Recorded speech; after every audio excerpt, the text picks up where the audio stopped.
to pre-market prep at the close. Spencer Israel, Joel Elconin.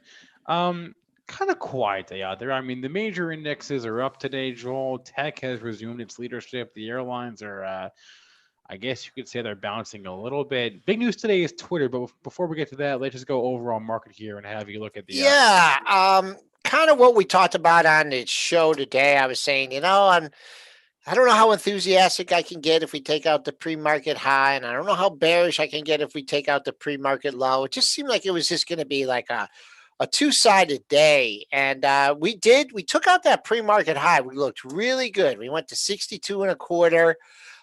Way above the pre-market high, 52, and then you got it's like every day, like between Yeah. 10 and 11:30, COVID news, Arizona, Tennessee, Florida. Florida, Yeah. sell, and they got down near that pre-market low, and I was looking to go short there. And good thing they didn't hit my stop when it never got to that level. And then we bounced again and tried to go back to the highs of the session. So really overall, only less than a 40-point range, tight range. I guess since they had it red overnight and red, midday, it's a win for the Bulls here going in late into the session. Crude up a quarter here at 40.87, just hanging around 41. It's just trying to bust through there. Gold making that move over 1800, up 870 at 1860. Silver over $19. That's your mover, folks. Silver up 43.6 cents at 19.135. And Bitcoin trading range 9,000 to 10,000. Now smack dab in the middle. The futures are up $240 at 9,530.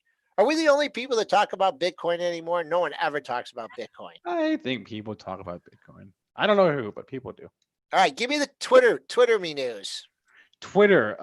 This just goes to show this is a really good lesson that you really can learn a lot about a company by looking at their job listings. And an eagle-eyed person on Twitter tweeted last night about a job listing on the Twitter careers page that hinted, right, it really made clear the fact that Twitter is developing some sort of a subscription service. We don't know what exactly, but they're hiring for someone to help with this effort. There's an internal team. I guess the code name is Gryphon. I don't know. I'm not sure. They amended the job posting to sort of hide this fact, but it was out there last night. Nobody really noticed it, I think, till today, at least as far as the stock is concerned.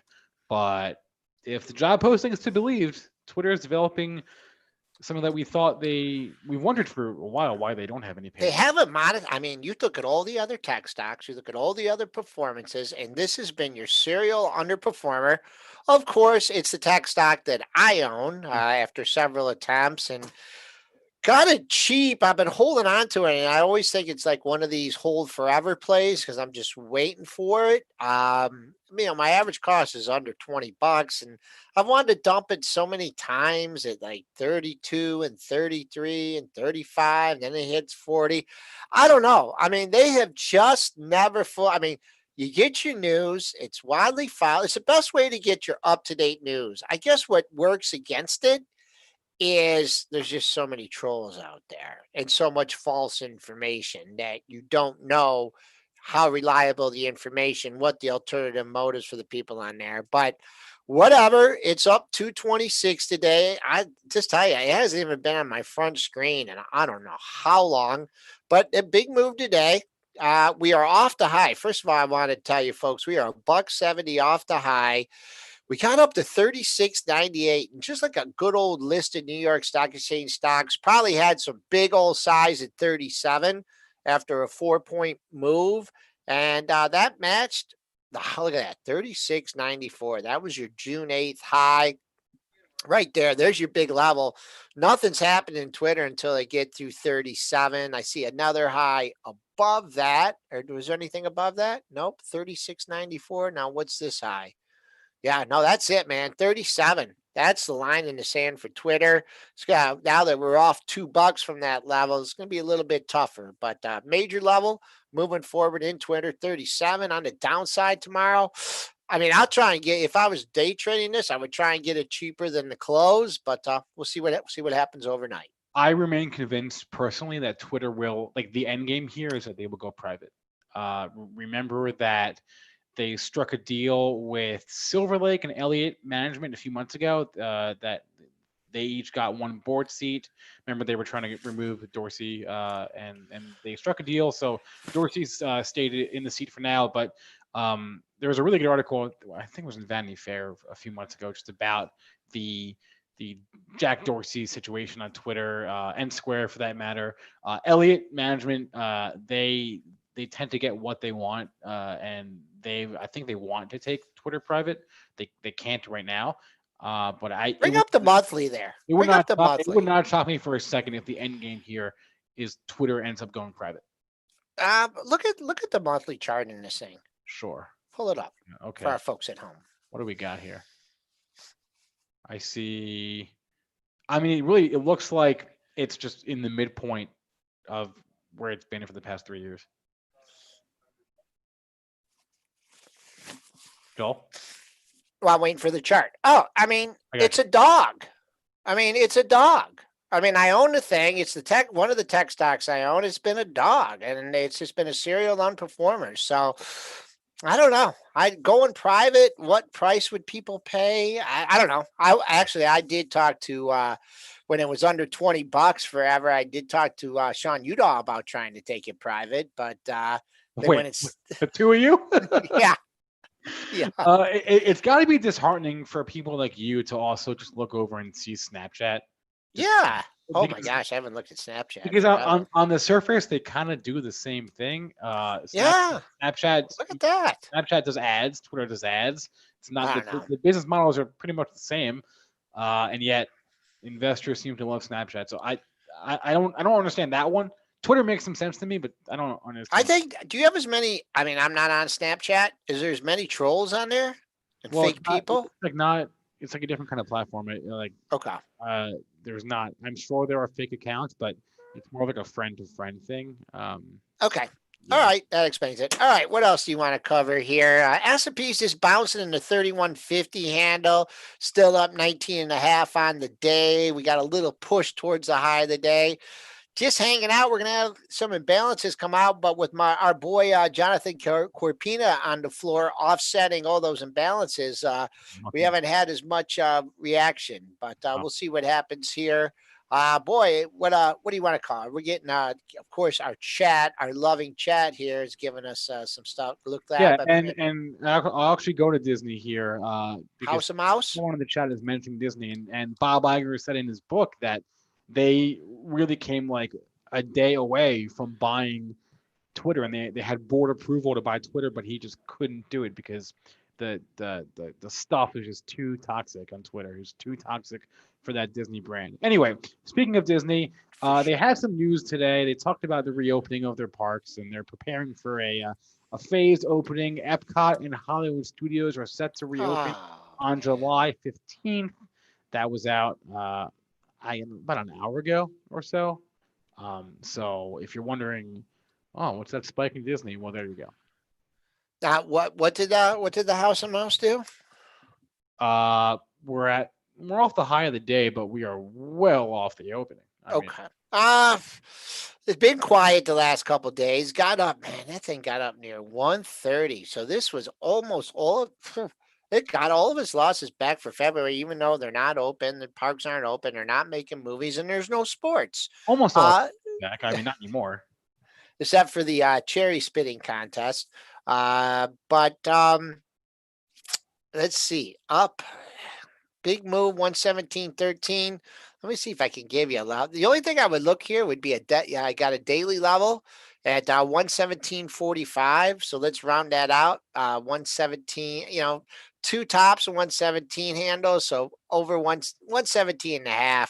You got some air up to 120. But let's see. We're going to close a little bit of buck over there. There's my level. 117.40, 3-star level, Disney. All right, I'm just gonna let the chat guide us here. They got a lot on their minds. Gilead. I'm sorry, what, Joel? I just want to mention this work. Give me the Work. news on that thing. Work. Yeah, didn't they? They bought someone? Did I read that right? Yeah, Yeah. They bought a company that I've never heard of, Remento. Um, and I threw the note out. I had a note on that one to take a look at some calls in this one because not, well, we're on it, we use it, that's good. But the only reason was boom, boom, boom, was these daily lows. And I see this. Let me see if I can pull it up on here. Let me share my chart so you guys just don't think I'm making this stuff up all the time. okay, so what you got? Yeah, here, let me bring this here. I know how to share screen because Spencer took his vacation and I had to learn how to do all the stuff on my own. You knew you had to relearn. That was the trick. Because Yeah, but with your document, man, that was that was I. all right, show us your charts. What do you Okay, got? here it is. Okay. This is the things I like to see in big stocks, and New York stocks a little bit more because you can see the book. But look at here, going back to June 26. Look at your lows: 3015, 3070, 3058, 3009, 3018, 3066. You see all that lows in the same area? Now you can't call it a triple bottom or whatever, but that just tells me that 1, 2, 3, 4, 5, 6, 7, 10 institutions here wanted to own that stock in the 30 handle. And then, the bots pick up on it, and the institutions are pretty smart here.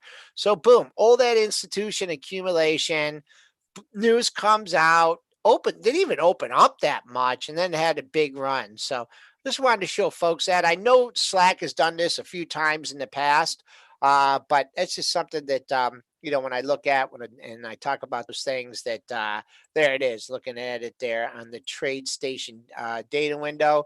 You wanna take the screen back, Spencer? Yep, I'm just pull the chart up here. Slack's a funny one because they compete directly with Microsoft Teams, so I'm always sensitive to companies who are in the line of fire of Microsoft, Facebook, Google, or Apple, and that Slack is in Microsoft's line of fire. Yeah. Oh, yeah. That's what I think too. I know, but what's their product? With Teams, and it's the same. Teams and Cisco has WebEx. But I don't know. Slack's pretty easy. Even though it's been I giving mean, me hey, we use Slack and it's great, but I'm sensitive to to their competition. Let's go to Gilead here. They announced Gilead. Let me guess. Remdesivir that news. is not even close to the pronunciation, but you're right. Your sentiment's correct. I'll give you that. Yeah, Remdesivir. They announced I was phase one. close. They initiated a phase 1A. I'm not Oh, sure. I'm not sure what a 1A means and how many phase 1 trials there will be, but a phase 1A clinical study to evaluate the inhaled solution of remdesivir in healthy volunteers. If you're a volunteer in this study, hit us up because I'm very curious to know what that entails. boy. I mean, this thing is really winding up. Major consolidation here. I'd say since going back the whole month of July, it's traded between 75.65 and 77.66. So 1, 2, 3, 4, 5 trading sessions in a trading range. Well, today we got the 74.93, but just overall on the daily, this thing's winding up. I mean, it moves on the drug news, and then every time it's moved on that drug news, it's been a fade. I don't know what this product's gonna. They need something else, and I don't know what it is. But for this stock to get out of the doghouse here, I mean, this thing has been dead money basically since 16, and been in a trading range. So nothing to get excited about. They need a new Yeah, drug, a series of drugs, or buy someone that has drugs, or something to do with drugs. yeah, but what a good few years it was. It was. Oh yeah. Before 20. Well, you know what happened with this company, Spencer? They cured Right, hepatitis. right, So right. I mean, what's the good news is you got a drug that kills a bad disease, but then you get rid of the disease and no one wants your drug anymore. It's a real No, catch no, 22. no need your drug. All right, we're being asked about Cheesecake Factory, which we have not looked at for maybe a month on this show. Okay, don't tell me. I'm going to take a guess here, and I bet you I'm within $2 of it, Uh, and I'm going to say all right. 24. You're It- not within $2, but you're very close. Okay. All right. All right. Yep. 21.30. The reopening trade. I mean, overlay American Airlines over that. When did this peak? Don't if it's June 8th, then I'm gonna be a monkey's uncle. Yep, June 8th, 30.41 peaked. American Airlines peaked, I think the previous Friday. It's the same patterns in all these charts. Yeah, You're yeah, exactly right. yep, yep. So and I'll say for the 84th time that their portions are too big, and I hate waiting in line.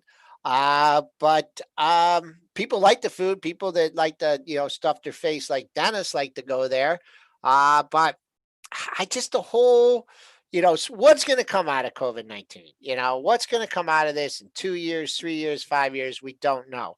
But it's going to alter the restaurants. It's going to alter hotels. It's going to alter schooling. I mean, these things, it's going to have a longer term impact. And I wouldn't want to be a restaurant owner, a hotel owner, or a What's the one? professional franchise owner. Yeah, I just wouldn't. I just, hands down. I mean, some of these places are going to make it. And the other thing that's tied to that is all the, all the real estate that's tied to these places. I mean, this country's full of restaurants. I mean, look at our area, Spencer.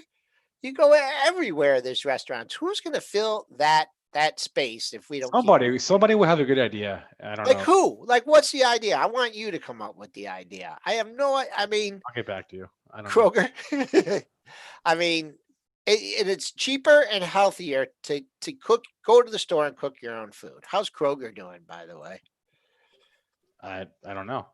Uh, bad day today. Well, no, down a buck. Trading range. This thing can't. I can't get excited about this thing until it clears like what 34.40. But trading range for All right. Kroger. One more. Dion asked us about ICPT, Intercept Pharmaceuticals. They received a complete response letter. This is on Monday morning. If you're new to the biotech space, complete response letter from the FDA is almost always a bad sign. It basically means that we're not going to approve your drug as is. So kind of go back to the drawing board and Yeah. Whew. I let's mean, I don't know if you owned it before, if you owned it after, or you're trying to buy it now. last minute. But you need some consolidation. I mean, that's all there is. I mean, that'd be the best thing. You made a new low of the move here, which is like a lowest level since what 2013, 2014. So best case scenario, this thing, makes several lows in this area, and then I think the only thing, if you want to trade news, I think it would just be like you're trying to accumulate this thing and get a good average price. And the Yeah. first pop it gets, just get rid of it because thing it was what a $500 stock. And I remember when this thing got a bunch of upgrades too.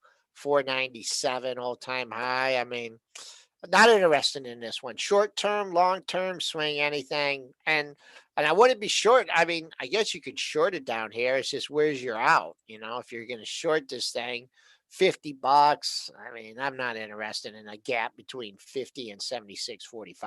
Yeah, but to your point, if you're looking to buy this thing, if you've decided you want to buy it, Joel's advice is sound. Just wait, find a level you like, and wait till it hits that level and accumulate at that price. All right, Yeah, I mean, it's just you're throwing a lot of other stocks to buy. all right. 4 o'clock, Joel. How do we do into the close? Strong close, You're right? Spence. Okay. Yep. Good. Yep. New high for the session here. Just meandered all day, but the big money came out here on the close. Bought us up 62.75. Is your high, a positive day overall.